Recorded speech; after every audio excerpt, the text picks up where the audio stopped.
Today on Tailgate Talk, we talk about a variety of Mount Rushmores of Florida Gator athletics. Meaning, if you were going to build a Mount Rushmore of the Florida Gators, who would be the four faces that you would honor up there on that mountain? We do one for football, we do one for basketball, we do one for baseball, we do one for softball, we do one for all sports overall, and we debate our choices with each other and amongst ourselves. This is Tailgate Talk, powered by the In All Kinds of Weather forecast.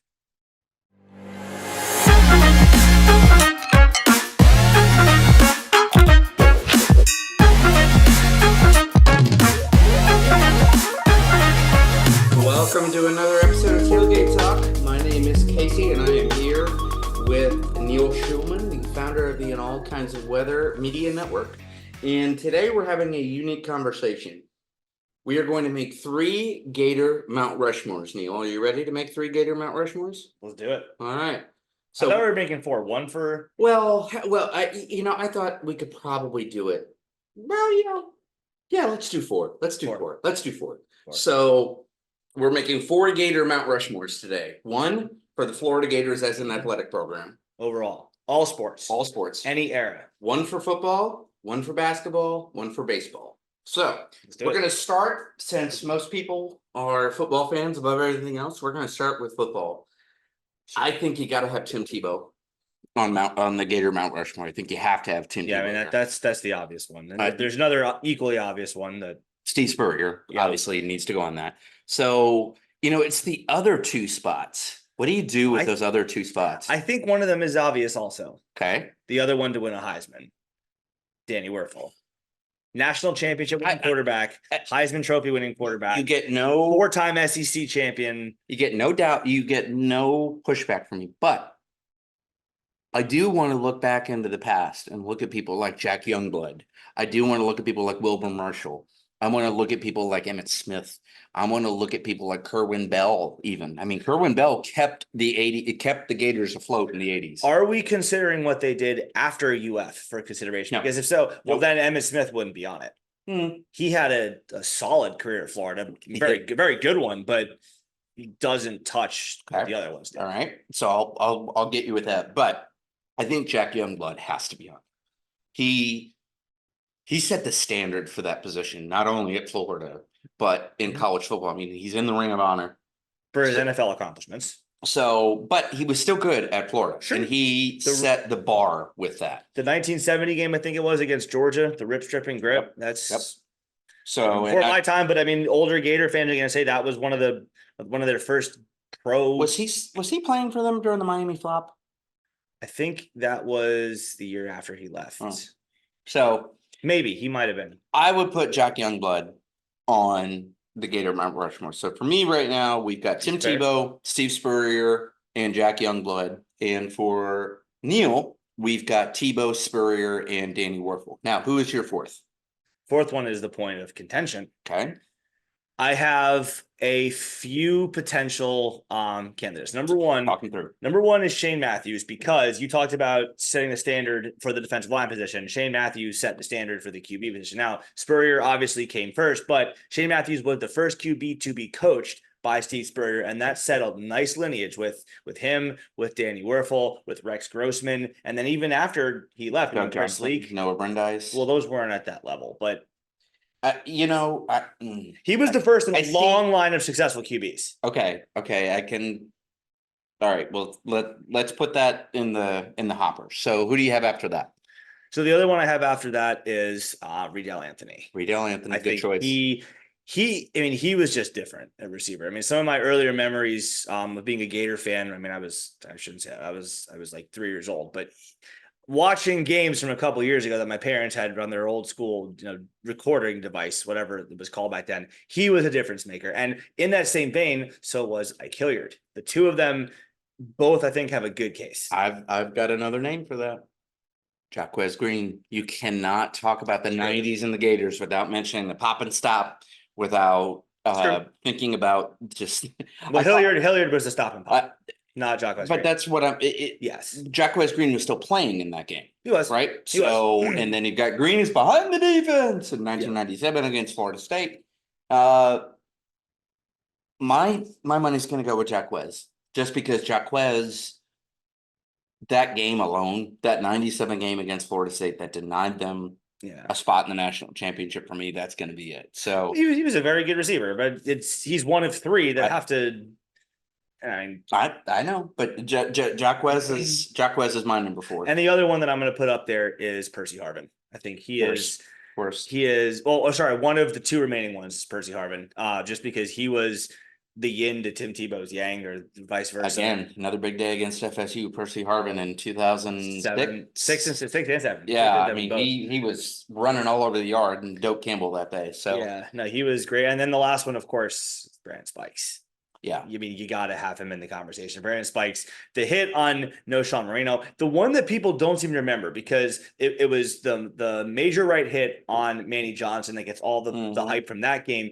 It was Brandon Spikes' hit on No Sean Marino that gets him all the hype. Go look at the first play. That made me moist of that Georgia game in 2008. That made me moist. Jesus that hit just made me moist. All right, enough of your. I've just got to say that. I mean, to any true Gator, I was living in Jacksonville. I had been to that 07 game where Mark Richt cleared the benches and they went out and they were jumping and doing all the things they need to do. He set the tone with that hit that day. Okay. Anyway, while we're done with your sexual energy, sexual energy. Well, we're not with You that. have a moistness watching football. Okay, fair. Okay, Whatever. so we're done with that. who's your fourth? Who's your fourth? Get to it. I'm trying to explain that Brandon Spikes doesn't get any props for that big tackle he had on Moses Madu, I think it was, or maybe it was Chris Brown, Oklahoma running back, the first play of that game. It wasn't quite the same fashion as Spikes where he alpha rolls him, but instead he wraps his arm around him, he picks him up, and he slams him back down in the first play of that game. That helps set the tone. Doesn't get a lot of credit for that, as long as Gator fans are going to remember Manny Johnson. I will also mention one name just because of what he could do in the backfield. Brandon James. He was a punt returning god. That's what I'm saying. He was a punt returning god, yeah.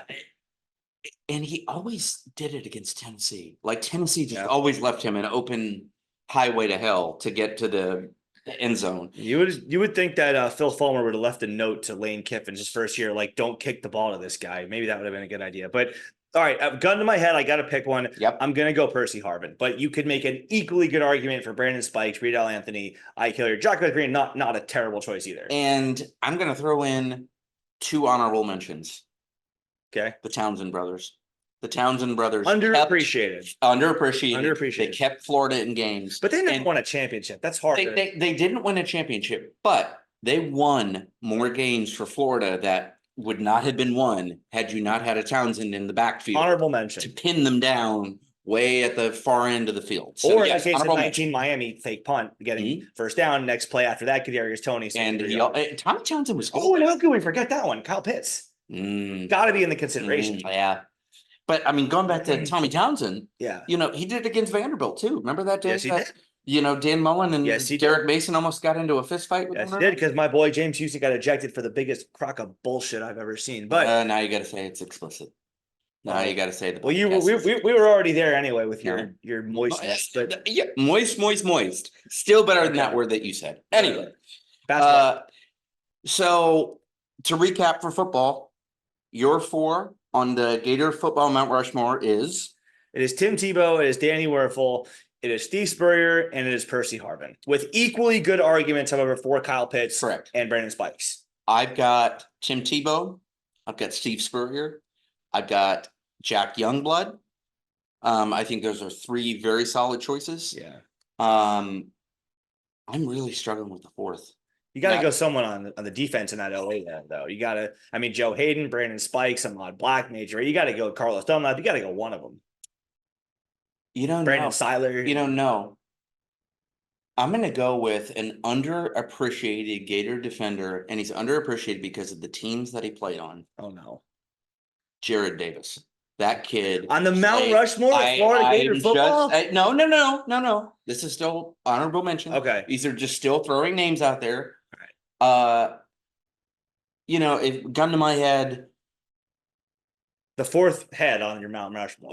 Gun to my head. you gotta have. I'm gonna go with Brandon Spikes just because Yeah, that guy, a good choice. he's still at Florida on the sidelines, Yeah, pumping them up. he's a Gator. So he's a Like Gator through and through. there's playing for Florida and there's a Gator. He's He's a Gator through and through. All right, But basketball. Jaquez would be a 4A on that. So just so we're clear, He just had Jaquez. so much help He with did. Anthony and Hilliard, but Yeah, but that 97 FSU game, gosh, I mean, it didn't really do us anything aside from ruining their dreams. But isn't that enough? Isn't that always enough? not a bad point. All right, basketball. We're limited on time here. All right, basketball. basketball. My first Mount Rushmore head has to be Billy Donovan. Has to be Billy. So Donovan. players and coaches. Players and coaches. Okay. Well, I mean, we had Spurrier, who's a player and a coach. I know. Yeah. Okay. But I don't think you don't win 2 national titles and play for 2 more and not end up on a Gator Mount Rushmore. Played for 1 more, but No, he played in 2000, played in 2004 in the Final Four. When I say that, okay. Final Fours. So he played in 4 Final Fours and won 2. Coach for 4 Final Fours. Yeah. Yes. So okay. So Billy Donovan would be my number 1. Who's your number 1? Joakim Noah. Noah, good choice. I mean, come on, he's the energy on that team. Good choice. I mean, I wasn't even considering coaches. If I were, I'm going to be different just because, but I'm going to not do coaches. Okay. So obviously Billy would be on it if I was. Because I'm not, Joakim Noah, number 2 has to be Al Horford. I mean, the 2 of them were. Al Horford would, yeah. Though I'm going to give you Mike Miller. Just because you were young. I know you probably remember. I was 6. I remember the buzzer beater against Butler. I was 16. I remember that. So, that Mike Miller's on mine. You're 9 years older than me. Mm-hmm. That's right. Yeah. Whippersnapper. Respect your elders. Yeah. So, yeah, I definitely would have Mike Miller on my. So I've got Billy Donovan and I've got Mike Miller. You've got Joakim Noah and Al Horford. Who's your number 3? This is tough because he only played 1 year, but I got to go Brad Beal. That 1 year was phenomenal. Florida, the things he could do, he would be in my honorable mention. But fair enough, I can go with that. Also played for the Wizards, and I worked for the Wizards while he played there, so I'm a little biased. So maybe we can, maybe you know what? Maybe I can admit that. Maybe I can take him out just because I admit my bias. I'm going to put Scotty Wilbekin up there. That kid, Scotty Wilbekin and hustle. Scotty Wilbekin would be in my honorable mention. It's he's on my Mount Rushmore. Number 3 would be Lee Humphrey. Yeah, the 3 king. He at the University of Florida. Michael Frazier the 3rd. Yeah, but I mean, if you're gonna bring up the 3s, right? But Humphrey was just so pure. Yes, Michael Frazier has an argument for sure. So for sure, but looking at you got Billy Donovan, you've got who else did I say? Billy Donovan. You said Mike Miller. Mike Miller. My number 3, I'm gonna go with looking at, again, I'm going to go back at that 2000 team, Udonis Haslem, just because he just retired this past year from the Heat. So he's my number 4. I mean, geez, that guy. Yeah. And he played for a national title. He did. And not just played for it. He was a big piece of that team that got them there. My honorable mention. Who's your number 4, though? I said he's my number 4. Udonis Haslem. Okay, Udonis Haslem is your number 4. He's my number 3. Number 4? My number 4. I gotta go with white chocolate. Not bad. I would have him on my honorable mention. He was just fun to watch. And honorable mention, Chandler Parsons.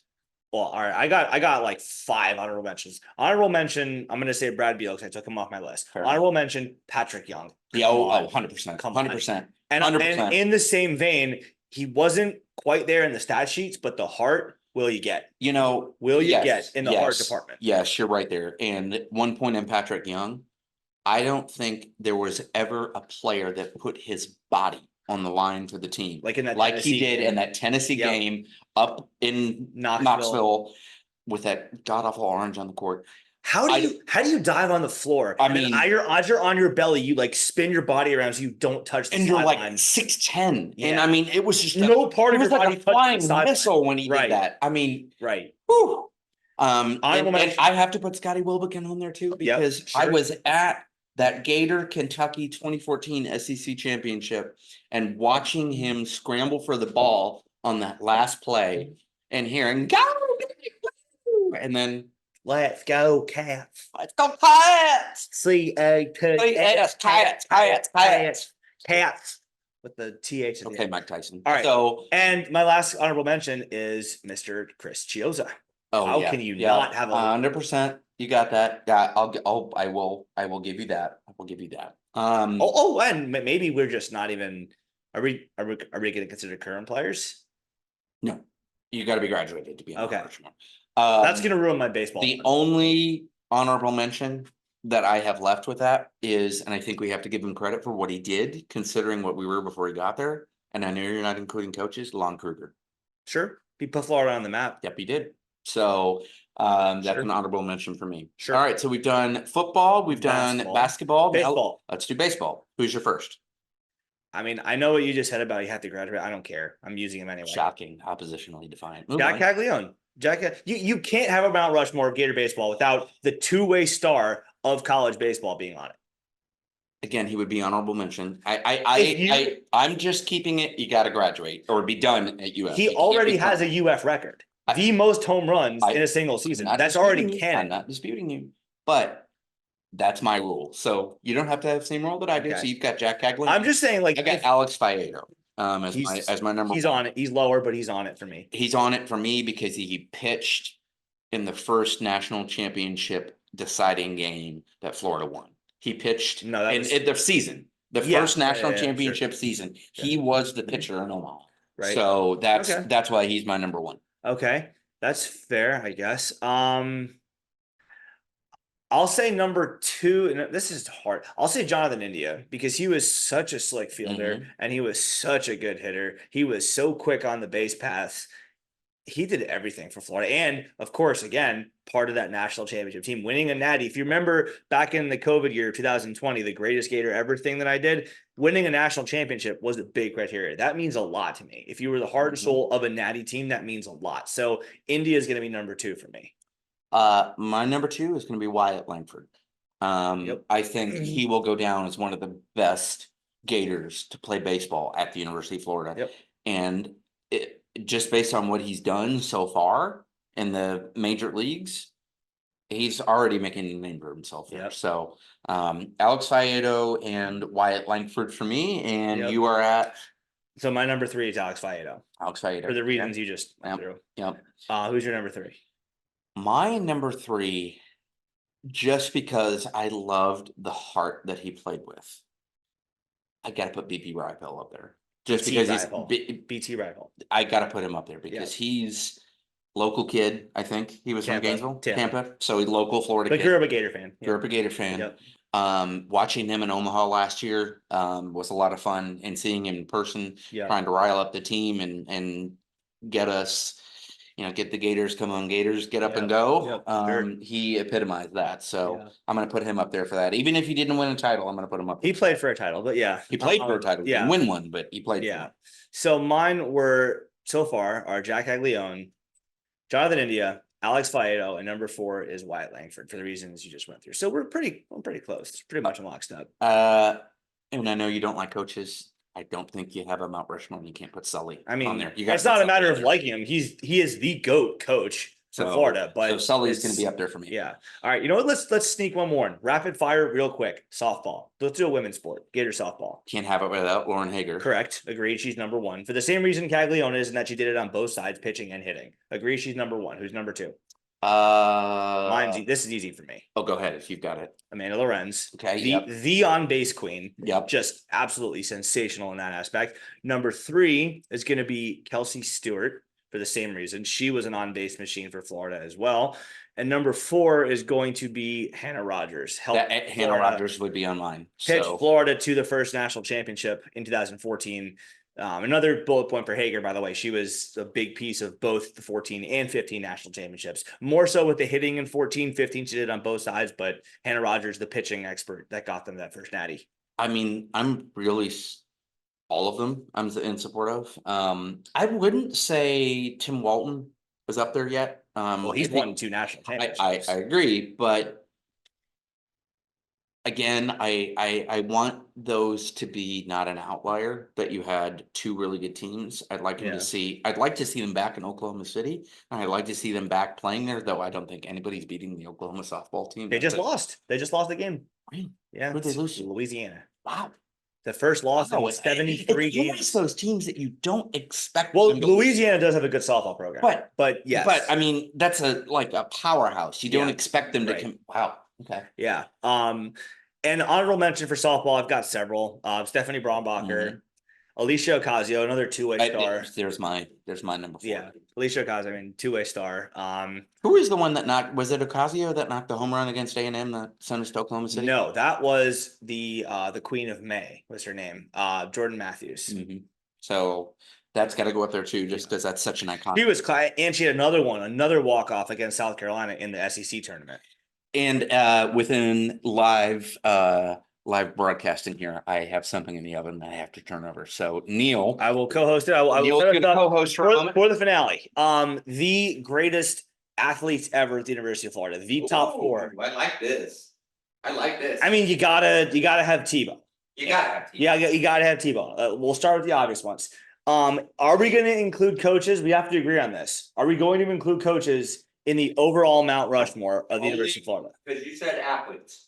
You said athletes. You're correct. You're correct. Only athletes. You're correct. I did say that. I was wondering if you wanted to change that, but yes, I did say that. So only athletes. Tebow is the obvious one.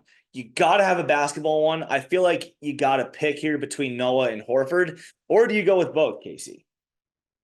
No, to go with one. You go with one. Are you maxing out at one per sport? One per sport. No, you can do 2 per sport. Okay. 2 per sport. I will say Noah at Florida. I'm gonna say Caglione at baseball. Again, he already has records at the University of Florida. He already has the record for most home runs in a single season with 33 homers last year, which is also a record in the BB Court bat era in any school in college baseball. So Caglione will be 3. And number 4 is where I'm going to struggle. Okay. I'm torn between Spurrier, because again, as a player, he won the Heisman Trophy, and he was the one that got Florida on the map. I'm torn between Wyatt Langford. I'm torn between Al Horford, and I'm torn between Lauren Hager. It's going to be one of them. You're missing one of the greatest 2-sport athletes play at the University of Florida. I'm missing several. You're missing Jeff Demps. Well, I know that he was a silver medalist in the Olympics. I know. But think about what Jeff Demps did on the track, and think about what he did on the field. Silver medalist in the Olympics is pretty good. So I would put Jeff Demps up there for best athletes. Oh, okay. Yeah, I mean, you can't just athletic specimen. I mean, you can't.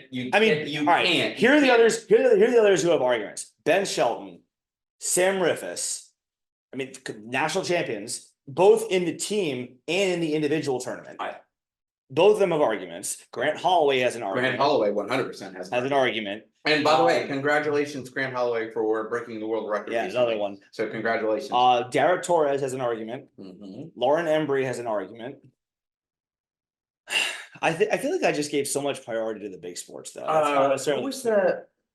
Oh God, her name is escaping me. The soccer. Well, Abby Wambach. Christine Westphal. For Danielle Fotopoulos, Heather Mitz. How about a lot of them? How about 2 of them come from major sports and 2 of them come from non-major sports? Okay, we're maxing them out. Tebow still number 1. Caglione hasn't won. We can agree with Tebow. Caglione has not won a title yet. I'm gonna give it to Noah because he has won 2. I'm gonna give it to Jeff Demps just because of what he did. He was a 2-sport athlete. Yep, and very, very good at both. Good at it. Yeah. Although again, you could say Caglione was a lead in 2 different aspects. And I'm gonna put Spurrier in that too, just because. Well, that's 3 football now. I know, but Steve Spurrier, what is his most memorable moment at UF? Kicking the field goal against Auburn as a player, the fact that he kicked a field goal, he wasn't barefoot, was he? No, he wasn't barefoot. One of them was barefoot, like he had a shoe on. He had his kicking shoe on, but yeah. So I think you got to put Spurrier in there as an athlete. So I've got Tebow, I've got Spurrier, I've got Abby Wambach, and I've got Jeff Demps. All right, gun to my head, I'm gonna say Tebow. I'm gonna say Lauren Hager. She again, good choice. The two-wayness, pitching and hitting are so different, and she was so good at both of those. So she gets one. I'm gonna say Joakim Noah, and then I can't do another. So major sports, is softball a major sport in this? Sure. So that means I can't use a softball player. Correct. So that means I've already used 3. Correct. So I have to take one of Hager, Noah, or Tebow out. Correct. Jesus, this is hard. See, again, they're so close because Hager has 2 natties. Gun to your head. Make your choice. Hager.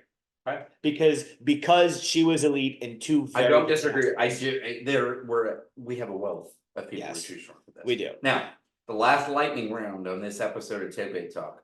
Wait, I didn't pick my 4. So it's Tebow. It's going to be Lauren Hager, and now I have to do 2 minor sports. Well, right? get to it, man. Well, all right, Kevin. Lord, you are dragging. All right, Kevin. Don't use that name. I'm the one that has to go to the airport soon. Yeah, you're gonna be taking an Uber there too. Yeah, go on. Cool. I'll say Abby Wambach, and I will say Ben Shelton. Okay. So last one we're gonna do, and I surprised Neil with this because Neil doesn't know this is coming. The coaching Mount Rushmore at UF. That's easy though. Okay, go on. Spurrier, Tim Walton, and in addition to winning 2 national titles, he's also had them play for 3 additional national titles. So Spurrier, Tim Walton. Rhonda Finn, gymnastics, the 3-peat. Okay. We didn't even name any gymnasts. That was okay. Okay, but move on. And Sully. Okay. Because Sully's not done. All right. Billy is so hard to leave out, but I'm gonna put Billy Donovan just because he played for national. I'm gonna take out Rhonda Finn and I'm gonna put in Billy Donovan. The 3-peat though. All right. I'm gonna take out Tim Walton and Urban Meyer. But we're gonna move on from Urban. So we've got him. We've got Spurrier. Yeah. We've got Kevin O'Sullivan, and that leaves the 4th one. And to me, even though she has not won a national title, I'm still gonna put her up there. I'm still gonna put Mary Wise up there. Just because of she is consistently good. Yes. So, and God help me, I hope she wins a title. She's running out of chances. She really needs one. I know that. So I really hope she does win one before she deserves one because she runs a clean program. She runs a good program. She does. All of her girls graduate. They do very well in the classroom. They do very well after they leave. So she deserves that, in my opinion. So whether or not she wins it or not, she's on my Mount Rushmore. I shouldn't have said it was easy because it was hard between Sully and Billy Donovan, but Donovan had 2 national titles. Sully for 2 more. But Sully's not done. This could be another. This year she could be another. Agreed. So, yeah, it's not as easy as it looks, Gator fans. It is not as easy as it looks. No. So, well, that is it for this episode of Tailgate Talk. Let us know what you think. Did we get it right? Did we get it wrong? Do you have other suggestions? Give us a follow on Twitter. Neil, your Twitter handle is? All Kinds Weather, ALLKINDSWEATHER. Also, while you're here, smash that subscribe button. Could always use those. Like this video, and like Casey said, follow us on Tailgate Talk FLA on Twitter, since Neil was too selfish to shout out my account. So selfish. Yeah, very much so. So click and clack here. We'll be back for a later episode of Tailgate Talk, but until then. But before we go, we have to talk about what we just saw this weekend very, very quickly. No. We'll say that. Yeah. Okay. I mean, they don't even. Miami does not deserve the oxygen that I'm using to talk about them. So let's just put the tropical depressions back in the cabinet and lock the door because we've beaten them 10 out of the last 11 series. It's more than that. 14 in the last 16 and 40 of the last 52 games. So. Hey Siri, define irrelevant. So follow us on Twitter, Tailgate Talk FLA, and until then, keep calm and chomp on. Go Gators.